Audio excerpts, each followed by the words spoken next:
देखो राम जी ने जो काम अधूरा छोड़ा वो भगवान कृष्ण ने पूरा कैसे किया समझना। अच्छा भाई, हनुमान जी बोले अब हम हार गए, हमें आज्ञा दो अर्जुन जी।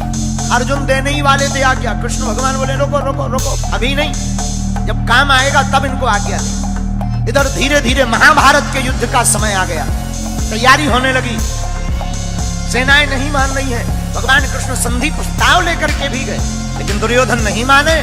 भगवान समझ गए अब युद्ध होगा, तो अर्जुन से कहा अर्जुन जी अब युद्ध के बिना काम नहीं चलना है, अब हनुमान जी को बुलाओ। वो जो वचन दिया था जो हम कहेंगे वो करेंगे, अब वचन निभवाओ। तो अर्जुन भगवान कृष्ण हनुमान जी के पास आए, कहा कि आपने जो शर्त हारी थी अब उसको पूरा करना है। हनुमान जी बोले आज्ञा करो। अर्जुन जी बोले सरकार बताओ क्या मांगना है।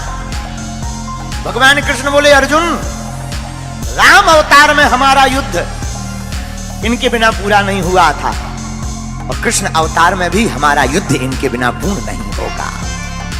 अर्जुन जी बोले इनकी क्या जरूरत है, क्या हम कम हैं? भगवान बोले कम तो हम भी नहीं थे। भगवान कृष्ण बोले कम तो हम भी नहीं थे, फिर भी हमें इनकी जरूरत पड़ी। अगर ये ना होते तो वो युद्ध पूर्ण नहीं होता। अर्जुन जी बोले मतलब हे अर्जुन, अगर हनुमान जी ना होते समुद्र पार कौन करता? अगर हनुमान जी ना होते, अगर हनुमान जी सहाय नहीं होते तो युद्ध नहीं जीतते। और महाभारत में भी युद्ध है अर्जुन, बिना हनुमान जी के नहीं जीता जा पाएगा। हनुमान जी बोले अब आज्ञा है, ठीक है, लेकिन हनुमान जी हाथ जोड़ के विनोद में बोले सरकार हम तो राम जी के चरणों में रहते हैं। भगवान कृष्ण बोले इस बार हमारे सिर पे रह लेना। देखो यही भगवान की दयालुता है। राम अवतार में जो राम जी के चरणों में हनुमान जी थे, पर यही कृष्ण अवतार में उल्टा हो रहा। कृष्ण अवतार में हनुमान जी कृष्ण भगवान के ऊपर ध्वज के ऊपर विराजमान है। अच्छा बोले महाराज और तो सब ठीक है, एक बात हो। बोले क्या? हमारी एक आदत है। क्या? बोले युद्ध के बीच बीच में सत्संग सुनने की आदत है। अर्जुन जी बोले जय हो। हनुमान जी बोले क्यों? बोले अगर सत्संग ही होना होता तो युद्ध होता, वहां तुम्हें कोई प्रवचन सुनाएगा कि लड़ेगा? हनुमान जी बोले देखो हमारे राम जी तो बहुत अच्छे थे, धर्म रथ का वर्णन करते थे युद्ध में भी। बोले हमको बीच बीच में सत्संग सुनने की आदत है। अर्जुन जी बोले अब आप ही निपटो, ये सत्संग मांग रहा है ये महाभारत में।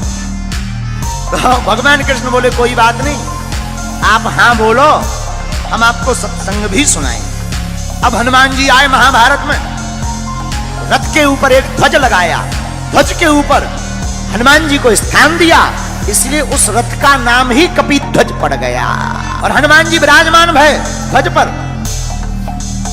भीष्म महाराज जब अर्जुन के सामने लड़ने के लिए आए, भीष्म पितामह ऐसे बलवान योद्धा जिनके सामने अच्छे अच्छे लोग कांपते थे, महाराज भीष्म पितामह युद्ध करने आए और बाण मारे तो अर्जुन का रथ थोड़ा पीछे हो गए, लेकिन जब अर्जुन बाण मारे तो पीछे दूर गिर जाए।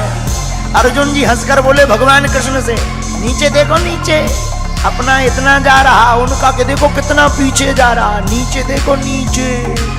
भगवान बोले ऊपर देखो किसके कारण कम जा रहा, ये देखो। और यही मानो हम लोगों को शिक्षा है कि हम लोग अगर भूपर हैं क्योंकि भगवान हमारे ऊपर है।